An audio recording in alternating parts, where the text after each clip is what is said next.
애니 속에는 다양한 대가를 지불해 자신의 능력을 사용하는 캐릭터들이 등장합니다. 작게는 물건을 소비하거나 크게는 목숨을 대가로 능력을 사용하기도 하는데요. 그러나 이런 능력자 중 특이하게도 자신이 가지고 있는 재산, 즉 현실의 돈을 이용해 능력을 사용하는 능력자들도 존재합니다. 오늘 알아볼 캐릭터는 돈을 대가로 능력을 사용하는 과금전사입니다. 프랜시스 스콧 키 피츠제럴드는 무노스트레이독스에 등장하는 캐릭터로 북미의 이능력자 집단인 길드의 수장입니다. 그는 다수의 기업을 경영하고 있는 대부호로 적은 내용이 뭐든지 진실이 되는 책을 찾기 위해 요코하마에 왔는데요. 이런 그는 대부호에 걸맞는 이능력을 가지고 있는데 바로 위대한 피츠제럴드입니다. 위대한 피츠제럴드는 자신의 재산을 없애버리는 것으로 신체 능력을 일시적으로 상향시키는 능력인데요. 이때 소모가 되는 재산은 단순 현금만이 아니라 가지고 있는 가구, 주식, 기업 등 그 사람이 가지고 있는 것들 중 가격 측정이 가능한 것은 모두 소모할 수 있습니다. 작중에서는 이 능력을 사용해 10만 달러 가치의 유가 증권을 대가로 주인공인 아츠시를 일격에 쓰러뜨렸는데요. 華麗なるフィッツジェラルド。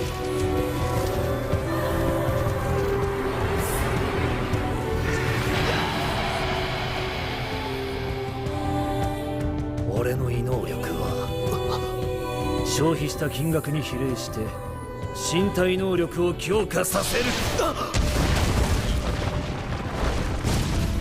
怒っていいぞ少年。10万も使うのは久しぶりだ。 이뿐 아니라 50만 달러의 가치를 가진 블랙카드를 추가로 소모해 강한 능력자 중 한 명인 아쿠타가와 류노스케마저 순식간에 쓰러뜨리기도 했죠. 심지어 자신이 소모할 수 있는 전 재산을 사용했을 때는 아쿠타가와와 아츠시를 동시에 상대하는 강력한 힘을 보여줬습니다.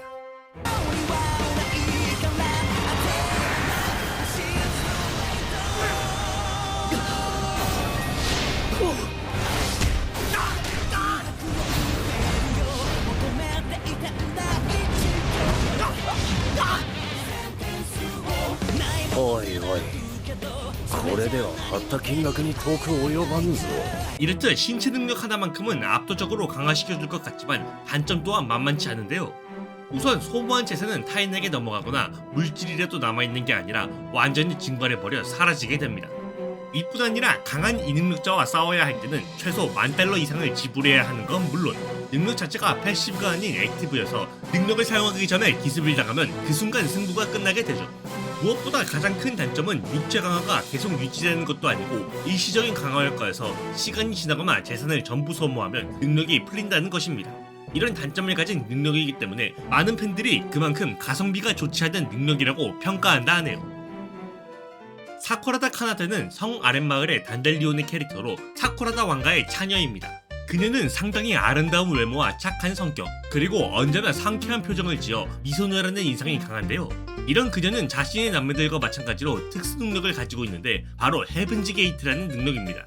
헤븐즈 게이트는 카나다의 통장에 있는 돈을 대가로 카나다가 원한다면 무엇이든 만들어낼 수 있는 능력인데요. 이 능력은 단순히 원하는 물건뿐만 아니라 특정 원소나 생명체까지 만들 수 있습니다. 그녀는 이 능력을 활용해 가족 게임을 할 때 다수의 드론을 소환하여 인형들을 옮기거나 자신의 남매인 슈를 괴한으로 착각했을 때는 그 자리에서 전기 충격기를 생성해서 슈를 공격하는 등 작중에서는 다양하게 활용했는데요.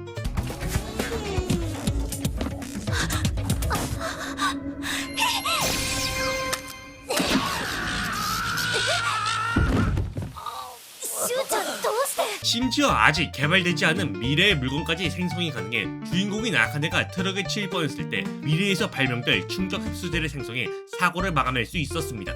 물론 이를 위해 4,000만 엔을 사용해야 했지만요. 이렇게 만능처럼 보이는 능력이지만 말 그대로 통장에 있는 돈을 소모하는 것이라 금액이 부족하거나 저축액이 맞지 않을 경우 그만큼의 대가를 치러야 한다는 단점이 있습니다. 여담으로 작중 사쿠라다 9남매는 특정 주기마다 능력이 폭주해 제어하기 어려워지는 브레이크아웃이라는 기간이 있는데요. 이때 그녀는 돈 낭비를 막기 위해 억지로 돌멩이만 생성하고 있다 하네요. 토오사카 리는 페이트 스테이 나이트의 히로인으로 시작의 세 가문 중 하나인 토오사카 가문의 캐릭터입니다. 그녀는 얼리미티드 블레이드 웍스 루트의 메인 히로인으로 주인공 에미야 시로에게 처음부터 호감도가 높은 모습을 보여주는데요. 이런 그녀는 마술을 사용하는 마술사로 작중 등장하는 마술들 중에서는 상당히 강력한 캐릭터로 나옵니다. 리는 보석을 매개체로 하는 보석 마술을 사용하는 마술사인데요. 이 마술은 보석을 룬처럼 활용하는 것으로 보석 자체를 탄환이나 방패처럼 쓰는 등 다양하게 활용할 수 있습니다. 거기에 보석을 매개체로 치유도 가능해서 작중에서는 심장이 꿰뚫려 죽은 주인공 에미야 시루를 자신의 마력을 10년 동안 저장해온 보석을 활용해 그를 되살리기까지 했죠. 이런 마술을 사용하는 리는 최강의 서번트나 마찬가지인 버서커를 상대로 보석 결의를 생성해 잠시 잡아두거나 이리아와 마술 대결을 벌이며 방어막으로 공격을 막기도 하고, 심지어는 마술을 능통한 테스터와 대등하게 싸우는 등 생각 이상으로 강력한 모습을 보여줬죠. あなたを仕留めるのに十分よ。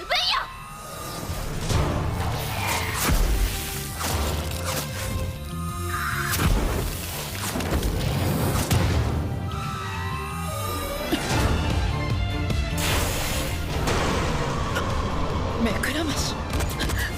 まずはそこから引きずり下ろす。 안타까운 건 이렇게 강력하다 못해 만능에 가까운 능력을 보여준 보석 마술이지만 마술을 사용할 때마다 보석을 매번 소모해야 하는데요.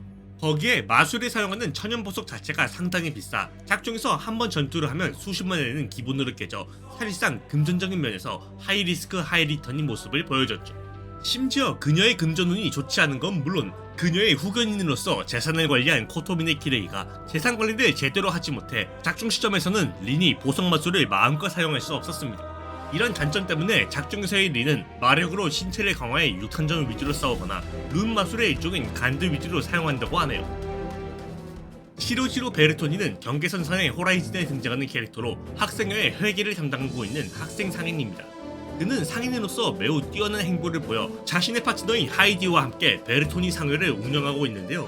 이런 그는 작중 전투력이 낮은 편이지만 능력 하나만큼은 상당히 강력한 모습을 보여줬습니다. 베르토니는 상업의 신인 상토와 계약하였기에 돈을 지불하는 것으로 여러 역할을 자신이나 타인에게 부여할 수 있는데요. 이는 단순 술식뿐만 아니라 다른 힘조차 돈으로 얻을 수 있죠. 이 능력의 가장 돋보인 건 그의 첫 전투인 나오마사와의 전투인데요.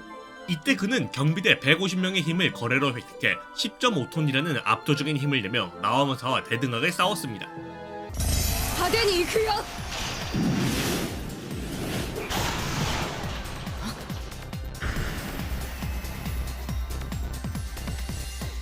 一体これはどういう術だい？術といえばそうなるか。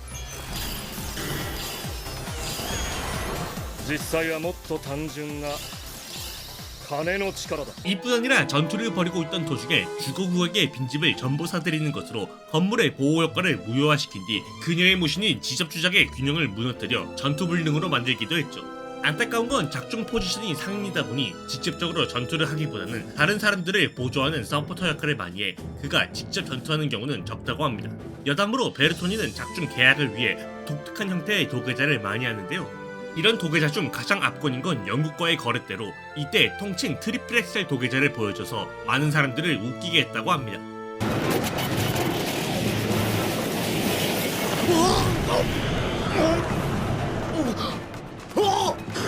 트리플 악셀 도계사! 일드 테소로는 원피스 필름 골드에 등장하는 빌런으로 거대 황금 도박 선박인 그란 테소로를 운영하는 캐릭터입니다.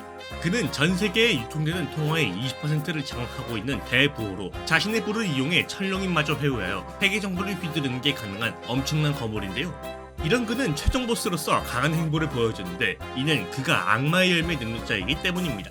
테소로는 초인계 악마의 열매인 골드 열매를 먹은 능력자로 자신과 접촉한 금을 조종할 수 있는데요. 이는 앞서 설명한 능력들과 달리 능력을 사용한다고 해서 금이 사라지는 게 아니라 계속 마음대로 조종할 수 있어 주변에 금만 존재한다면 능력을 무한히 사용할 수 있는데요. 거기에 자신이 살고 있는 그란테소로 전역에 금가루를 뿌려 타인을 산채로 도금시킬 수도 있죠. 이런 강력한 능력을 가진 테소로는 밀짚모자 해독단 소속의 롤로노와 조로와 처음 싸울 때 그의 공격을 모조리 막아낸 것은 물론 역으로 조로를 산채로 도금시키려 했는데요. 이뿐 아니라 루피와 1차전을 벌였을 때는 무려 루피를 압도하면서 몸에치 모든 황금 입자로 구속하기도 했죠. 심지어 최종전을 벌일 때는 민간인들을 모조리 황금으로 도금시켜버린 건 물론 거대 황금 동상 속으로 들어가 루피와 싸워 그를 압도하기까지 했습니다. キュッソードゴムゴムのエレファントガーン。次乗るな。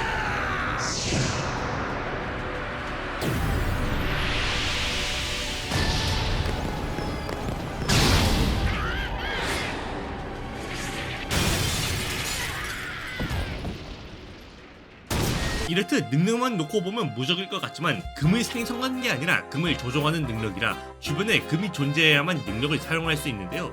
무엇보다 가장 큰 단점은 다른 악마의 열매 능력자처럼 바닷물에 닿으면 능력을 사용할 수 없고 그가 조종하는 황금조차 바닷물에 닿으면 돌처럼 깨진다는 단점이 있습니다. 여담으로 테소로는 원피스 극장판 필름 시리즈의 최종 보스 중에서 유독 팬들에게 전투력이 저평가를 받는데요.